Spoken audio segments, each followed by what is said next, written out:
Hello, everyone. I'm James. Welcome back to Easy English for You. What if you love someone, but they make you unhappy? What if they are the reason you cannot find peace? Maybe you have felt this before. Then I have a question. Can people really change? Because I have been waiting for years, and I am tired, very tired.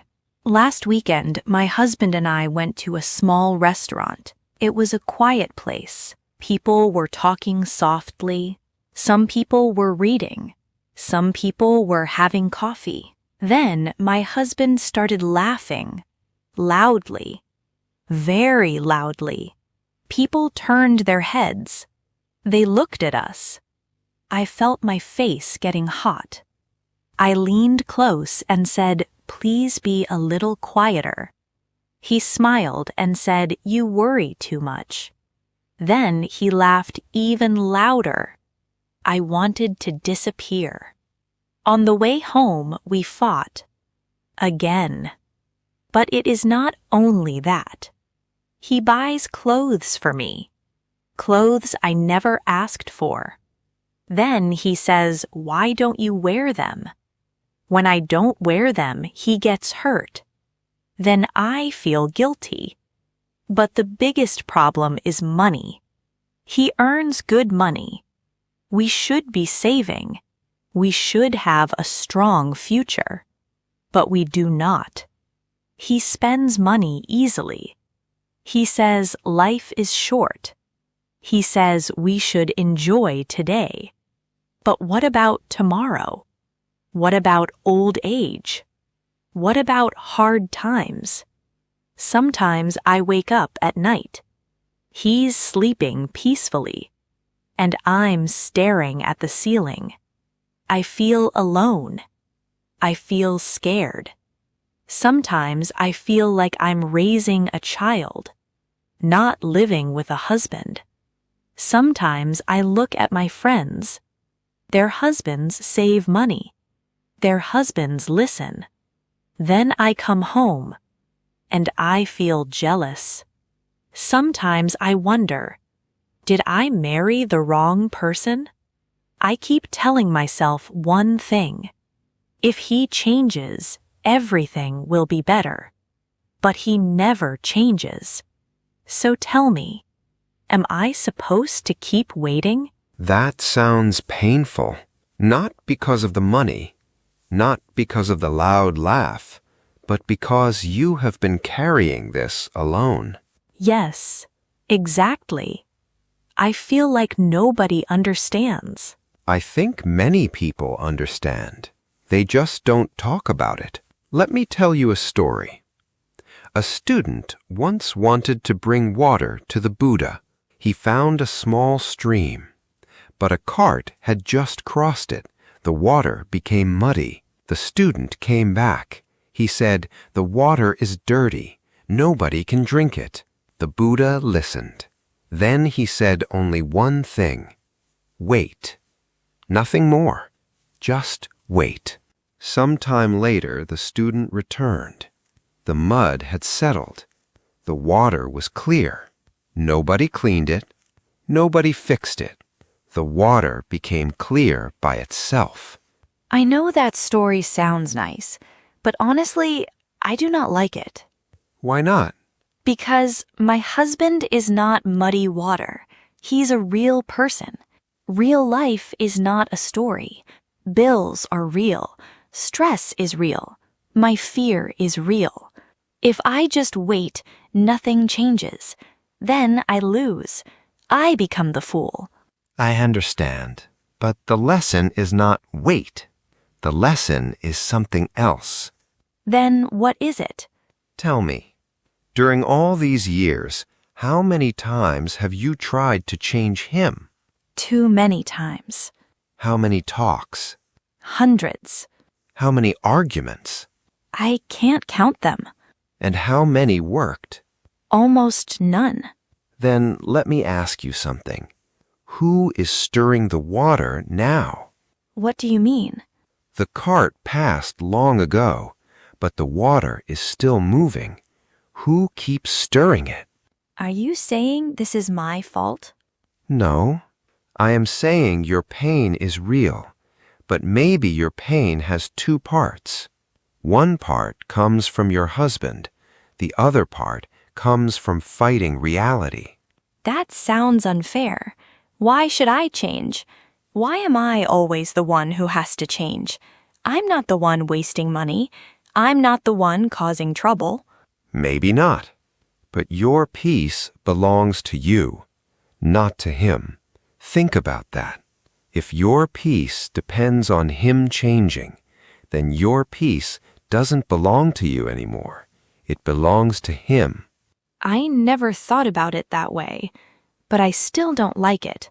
Because I'm not wrong. I'm not asking for something crazy. I just want him to be more careful. I just want him to think about our future. And that wish is not wrong. The wish is not the problem. The suffering begins somewhere else. Where? When a wish becomes a demand. When a wish becomes a demand? Yes, there is a big difference. A wish says, I hope. A demand says, you must. A wish says, I hope he saves money. A demand says, he must save money or I will be angry. Can you feel the difference? A little. A wish leaves room for reality. A demand fights reality. A wish is open. A demand becomes a prison. But if I stop demanding things, won't people walk all over me? Won't they keep doing whatever they want? That's a good question, and many people think that way. But acceptance is not the same as agreement. Acceptance means seeing clearly. Agreement means saying something is okay. They are not the same thing. I am not sure I understand. Imagine you have a cat, but you want a dog. You teach the cat. You explain. You get angry because it is still a cat. Acceptance is seeing the cat. Agreement is saying you like cats. You do not have to like the cat, but you must see it. Ah, I think I see. Let me ask you something. Is your husband a careful saver? No. Has he ever been? Not really. Then why do you wake up every morning expecting him to be a careful saver? Because he should be. According to whom? According to common sense. Or according to you? I'm not saying you're wrong. I'm asking you to look more closely. I'm not sure. That uncertainty is important. Are you saying my standards are wrong? No. I'm asking a different question. Are your standards reality? Your standards may be good. They may even be wise. But reality does not obey standards. Reality simply is. That sounds frustrating. It is. At first, because most suffering begins with one sentence. This should not be happening. But some things should not happen. True. But tell me, has saying that sentence changed your husband? No. Has it brought you peace? No. Then perhaps it is time to look somewhere else. I still feel angry. Sometimes I look at him and think, why can't you be different? Why can't you see what I see? Why can't you become the person I need? That is honest, very honest. But listen carefully. You are not suffering because he is himself. You are suffering because he refuses to become your idea of him. That hurts. Why? Because it feels true. I keep saying he does not listen, but maybe I was angry because he was not the person I wanted him to be. What do you mean? I never listened to who he really is. I only listened to who I wanted him to be. Every day I compared the real man to the man in my head, and every day he failed that test. Maybe that is why I am so tired. Now we are getting closer. Wait, I think I understand something. I thought I was carrying him, but maybe I was carrying an image, an expectation, a dream, and I was angry because reality would not obey it. Yes, that is the beginning of wisdom. Then what do I do now? What do I actually do tomorrow morning? First, take a breath. You have been carrying this for a long time, longer than you realize. You do not need to solve everything tonight. But there is one simple exercise. Take a piece of paper, draw one line down the middle. On the left side, write, "Things I can change." On the right side, write, "Things I cannot change." Then write everything down, every complaint, every fear, every frustration. And if you have hope, write that too.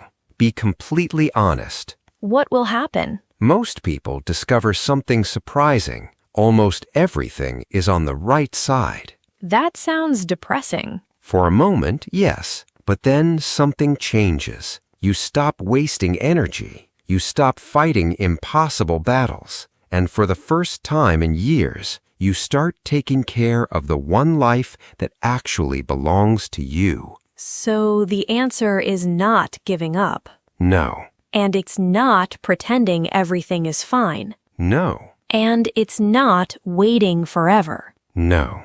Then what is it? It is letting go of the rope, not because the rope is bad, but because pulling it has not worked. Letting go does not mean doing nothing. You can still talk about money. You can still make plans. You can still protect yourself. But peace and control are different. You do these things for your life, not to change him. I think I finally understand. I kept asking, how can I change him? But maybe that was the wrong question. What is the better question? How long will I give away my peace while waiting for him to change? Exactly. And maybe, just maybe, my life can begin again before he changes. That is a beautiful realization. I feel lighter, not because he changed, but because I stopped trying to carry what was never mine. Before we finish, let me ask everyone watching, who is the person you keep trying to change? Your husband? Your wife? Your child? A friend? And how many years have you been trying? Tell us in the comments. Your story may help someone else today. Here's today's soul sentence. I release you. I keep walking. Let's say it one more time. I release you. I keep walking. This does not mean you stop loving. It does not mean you stop caring. It means you stop carrying another person's life on your shoulders. You let them walk their path, and you finally walk yours. Thank you for joining us today. If this lesson touched your heart, please like and subscribe. Members can also receive a PDF with the full script, lesson summary, vocabulary. Until next time, keep going, keep growing, and remember, peace begins when control ends.